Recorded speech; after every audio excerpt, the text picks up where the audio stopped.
ফিরাউন বাদশাহ কোন দেশের বাদশাহ ছিল বলো তো? রে বাপ রে, কোন জায়গা? মিশরের কি ছিল? রাষ্ট্রপতি ছিল। আগে প্রধানমন্ত্রী হলো, তারপরে হলো রাষ্ট্রপতি। ফিরাউন মা বাপ মারা গেল। মা বাপ মারা গেলে কি হয়? এতিম। এইবার ফিরাউন এতিম হয়ে গেল। জমি জায়গা যা কিছু ছিল বিক্রি করে খাইলো। হাঁড়ি পাতিল ডেগ ডেগসি সাপল কুদাল সব বিক্রি করে খাইয়ে এইবার ফিরাউন কি হলো জোরে কও? দেউলিয়া। কি হলো? কিন্তু ফিরাউন এত বড় সত্যবাদী, ভাই আমাকে 2000 টাকা দেন তো, আগামী সপ্তাহে দিব। ও জীবনে আর ওর সাথে দেখা দিবে না। এক দোকান থেকে বলে আমাকে 10 কেজি আটা দেন, কালকে সকালে এসে দিয়ে যাব।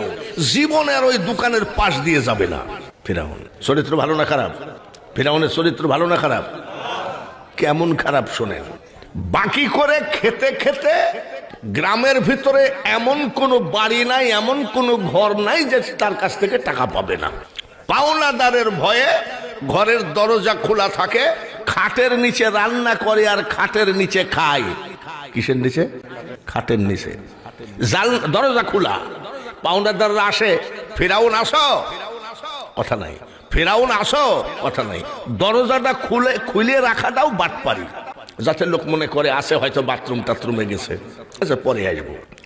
এইভাবে ফিরাউন চিন্তা করতেছে আর খাটের নিচে কতদিন ঘুমাবো।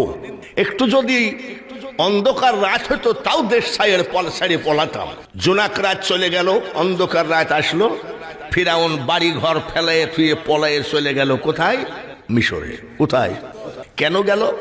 এখন যেমন সৌদি আরবে খুব একটা টাকা নাই, প্রবাসী ভাইয়েরা যারা আসে, আমেরিকাতে টাকার অভাব নাই। আমেরিকা ধনী রাষ্ট্র, তখন ছিল মিশর ধনী রাষ্ট্র। তাই ফিরাউন মিশরে যায় একা একা, টাকা নাই পয়সা নাই, কি করে কোথায় যায়। হাঁটতে হাঁটতে দেখে এটা কি বাজার? এটা জগন্নাথপুর। হাবিবনগর কোনটা? এটাই হাবিবনগর। জগন্নাথপুর বাজারে ফিরাউনের এক বন্ধুর সাথে দেখা। লোকটার নাম হলো হামান। কি নাম? হামান। আচ্ছা, হঠাৎ করে যদি আপনি আপনার বন্ধুকে দেখেন কি বলবেন? আরে বন্ধু তুই, এরকম বলে না? কিরে বন্ধু তুই? হামান। হামান বলছে তুই? ফিরাউন বলে বন্ধু রে, আমি আজ 9 দিন পানি খাওয়া, 9 দিন খাবার জুটে নাই। পাওনাদারের ভয়ে খাটের নিচে আর কত ঘুমাবো, পলাই আসলাম। তুই কি জন্য আসছিস? হামান বলে ফিরাউন তোর যে অবস্থা আমারও সেই অবস্থা। এদিকে হাতে হাত দে। দুই বন্ধু হাতে হাত দিয়ে বলছে ওয়াদা কর, মরলে একসাথে মরবো, বাঁচলে একসাথে বাঁচবো। ওয়াদা করে দুই বন্ধু হাঁটতেছে। হাঁটতে হাঁটতে দেখে একটা জমিনের এমন একটা মুরব্বী পাকা তরমুজ উঠায় আর পালা দেয়। ফিরাউন আর হামান তরমুজের দিকে এক নিরিখে তাকায় আসে। তার কারণ কয়েকদিন না খাওয়া, না খাইলে কিন্তু কয়েকদিন খাওয়া নাই, যার জন্য খাবার দিকে চাহিদা। তরমুজ একটা পাইলেও খেতাম, না খাইলে ক্ষুধা লাগলে খাবার খাই খাই করে না। দেখেন না ইফতারি গুলো সামনে যখন দেয় মুসল্লিরা কি করে? আজকে ঘড়ির কাঁটা কি ঘুরবে না নাকি, এরকম করে না? অনেকে বিরক্তি হয়, কয় মুয়াজ্জিন আজান দেয় না কেন? যেই আজান দেয় আল্লাহু আকবার আল্লাহু আকবার, দুই হাত দিয়ে ঢুকায়। আসিস কেন তোরা? আমার কথা যে তোরা বুঝছিস আলহামদুলিল্লাহ। আমিও সিলেটের কথা বুঝি, কিন্তু চিটাগাঙ্গের কথা বুঝি না।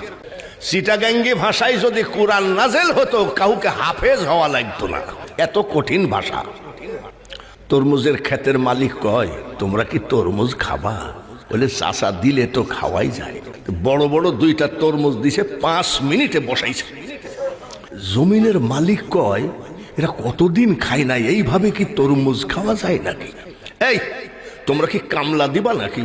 বলছে আমরা কামলা খুঁজতেছি চাচা। বলে আমার জমিনে কামলা দিবা, তরমুজগুলো উঠাবা, বাজারে বিক্রি করবা, টাকাটা আমাকে জমা দিবা। মাসিক বেতন, সাপ্তাহিক বেতন না ডেলি হাজিরা নিবা?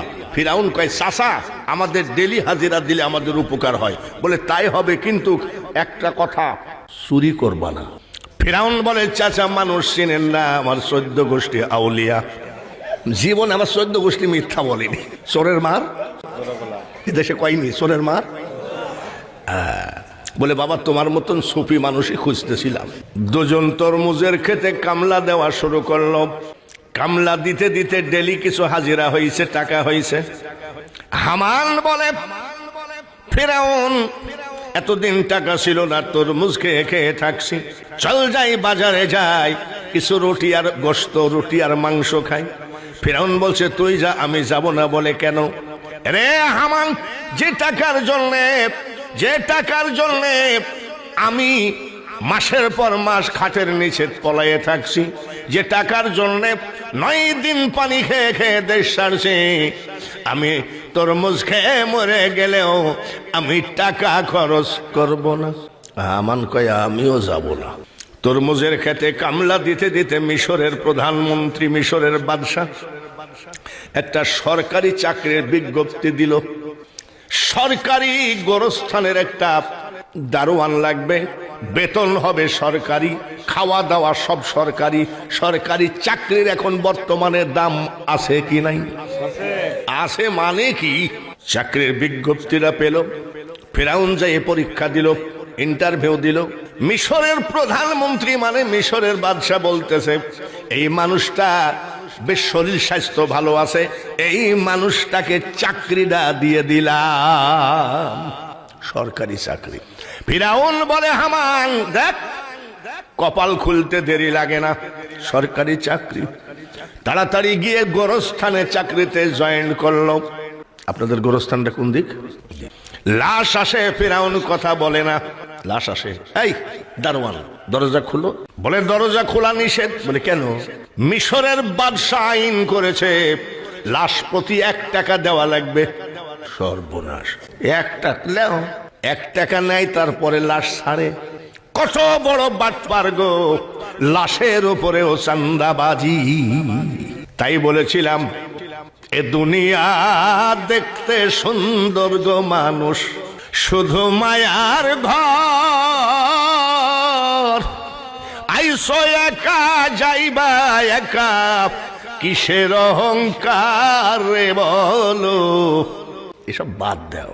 দেলোয়ার হোসেন সাঈদীকে যে ব্যারিস্টার ফাঁসির রায় দিয়েছিল, সেই ব্যারিস্টার 47 লক্ষ টাকা নিয়ে ভারতে পলাচ্ছিল।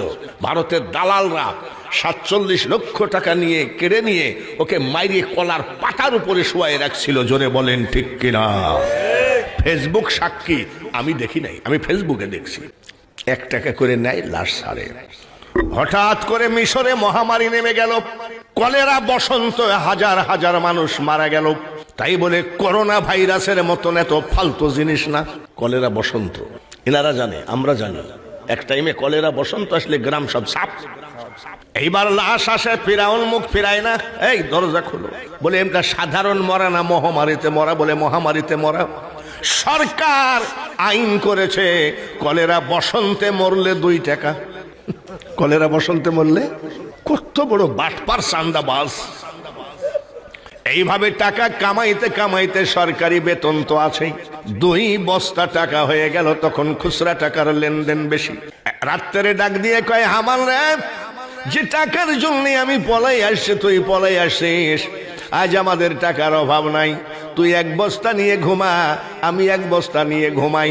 2 বন্ধু 2 বস্তা টাকা নিয়ে ঘুমাই আছে। সকাল বেলায় ঘুম থেকে উঠে বলছে হামান তুই থাক, আমি একটু বেড়ায় আসি, কাজ আছে। বলে কোথায়? আমি বাদশার সাথে দেখা করে আসি। হামান কয় এই বাদশা কি তোর সাথে দেখা করবে নাকি? বলে কেন? আমি যে সরকারি চাকুরিজীবী। বলে তুই তো দারোয়ান। বলে দারোয়ান হলে হবে কি, আমি সরকারি মানুষ তো। বলে আমাকে সঙ্গে করে নিয়ে যা ভাই, তোর ওসিলায় বাদশার মুখটা আমিও দেখব। বাদশার সামনে গিয়ে দাঁড়ালো। বাদশা জিজ্ঞাসা করছে তুমি ওই যে দারোয়ান না? বলে হ্যাঁ। কেন আসছো? বলে জাহাপানা আমার টাকার অগণিত টাকা, টাকা রাখার জায়গা নাই। বাদশা কয় কই কি? আমি হলাম বাদশার, ও হলো দারোয়ান, আমার সামনে টাকার গল্প দেয়। এই লোকটার মাথার ব্রেন খারাপ। কত টাকা আছে? বলে 2 বস্তা। এত টাকা কোথায় পেয়েছো? বলে জাহাপানা সরকারি বেতন 1 টাকাও খরচ করি নাই। প্রথম যেদিন জয়েন করলাম সেদিন থেকে 1 টাকা করে লাশ প্রতি নিলাম। লাশ প্রতি বলে হ। এই যে মহামারী গেল, লাশ প্রতি 2 টাকা নিলাম। বলে সি সি সি সি, কোন জাইতি দারোয়ান যে লাশের উপরেও চান্দা খায়? এরকম তো সিটার বাংলাদেশে নাই। আচ্ছা ঠিক আছে, তুমি যেভাবেই হোক সিটারি বাটপারি করে টাকা কামাইছো, তা আমার কাছে গল্প দিচ্ছ কেন? বলে জাহাপানা, এই মিশরের মাটিতে এমনও মানুষ আছে 10 বছর জমিনের খাজনা দিতে পারে নাই, জমিনের ট্যাক্স দিতে পারে নাই, জমিনগুলো সরকারি হয়ে যাচ্ছে। আপনি যদি অনুমতি দেন, আমি আমার টাকা দিয়ে সব গরিবদের জমিনের খাজনাগুলো দিয়ে দিতে চাই। বাদশা কই, ব্যাপার কি? চোর হইলেও ইমান আছে, যাও দেওগা। চারিদিকে জানাইয়ে দিল, তোমরা জমির ট্যাক্স খাজনা দলিল পত্র নিয়ে গোরস্থানে হাজির হও। ফিরাউন সব ট্যাক্স খাজনা দিয়ে দিবে। গরিব এমন সুযোগ পেলে যাবে কি যাবে না? গরিবরা আসলো, 2 বস্তা টাকা খরচ করে গরিবদের খাজনাগুলো দিয়ে দিল, বস্তা খালি। হামান বলছে, আমি তোমার সাথে থাকবো না ভাই। কেন? বলে তুমি একটা ফালতু লোক, এত কষ্টের টাকা আর এত সিটারি বাটপারি করা টাকা, যে তুমি গরিবদের এত তোমার ভালোবাসার কি দরকার? আর তোর সাথে থাকবো না। বলে হামান কয়েকদিন থেকে যা। থাকবো না, কয়েকদিন থাক, টাকা দিয়ে টাকা ধরবো। বলছে, এই পাগলাই, তোর তো টাকাই নাই, তুই টাকা দিয়ে টাকা ধরবি কেমনে? বলে তুই থাক, টাকা দিয়ে টাকা ধর। থাকতে লাগলো। হঠাৎ করে মিশরের প্রধানমন্ত্রী মারা গেল। রাষ্ট্রপতি সঙ্গে সঙ্গে নির্বাচন দিয়ে দিল। ফিরাউন মিশরের প্রধানমন্ত্রী পদে প্রতীক নিয়ে দাঁড়িয়ে গেল। হামান কয়, তুই কি মেম্বরে পাশ করতে পারবি নাকি? তুই কি চেয়ারম্যান হতে পারবি জীবনে? আর তুই প্রধানমন্ত্রী? বলে আমি বহু ভোটে পাশ করব। ঠিক আছে, দাঁড়ায় গেল। ভোট চাইতে আর যায় না। হামান কয়, ঠিক আছে, দাঁড়ালিতে ভোট চাইতে যাইস না কেন? বলে হামান রে, ভোট যদি আমি চাইতে যাব, তাহলে 2 বস্তা টাকা খরচ করে গরিবদের খাজনা দিলাম কেন? গিয়ে দেখ, গরিবরাই আমার পক্ষে ভোট চেয়ে বেড়ায়। হামান কয়, দেখি আসি তো। বাজারে ঘাটে মোড়ে যেই জায়গায় যাই, সেই জায়গায় শুধু তর্ক লাগে। আমাদের বাপ দাদার সম্পত্তি, জমি জায়গা সব সরকারি হয়ে যাচ্ছিল। ফিরাউন আমাদের বাঁচাইছে, ফিরাউনকে ছাড়া আমরা কাউকে ভোট দেব না। হামান এসে বলছে, তোর ব্রেন আছে কি? বলে, আমি খবর নিয়ে আসলাম, খালি তোরই কথা।